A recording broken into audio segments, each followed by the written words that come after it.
We're not so much different than you think, because at one point, that's me. That's me in 8th grade. I thought I was going to be a football star. I thought I was going to be on TV. In 8th grade, I thought I was going to be the football player to run down the football field, score the football, score the touchdown, spike the ball, and then I have the cheerleaders be like, Nick, you're the man. If you could do it, anybody can. That was my dream. That was what I wanted. Because I realized, football players made a lot of money. Because growing up, I didn't have much.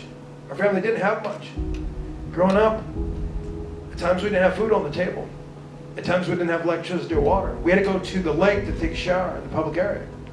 But it was okay, because I was blessed. Why I was blessed? Because I had the love of my mom, my dad, and my family. I grew up in a trailer, but there's nothing wrong with that. But it's mindset. But it's how you see things. It's your perspective. That's really what it's about.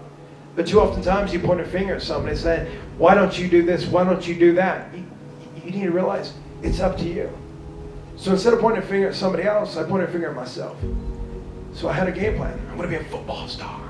So I had to stick to the game plan. And I did. So that was me. That was me in high school. I was a big goof. My freshman year. I liked to lift weights. Because I had to lift weights after school to get stronger for my football, players, my team. Then we'd play video games and watch cartoons like SpongeBob. Oh yeah, like the Powerpuff Girls. No, Dragon Ball Z. But that was me. But we all like different things. Don't be ashamed of what you like, because that's who you are. Each and every one of you guys is different, and you got to accept that and embrace it. Because life is short. Because it can change in the blink of an eye. Because this when I was 16 years old. The ambulance came, put me on the stretchers, the neck brace, and took me to the emergency room where the nurses and doctors cut off all of my clothes, put new tubes down my nose, my neck, and down my throat to suck up all the stuff out of the stomach.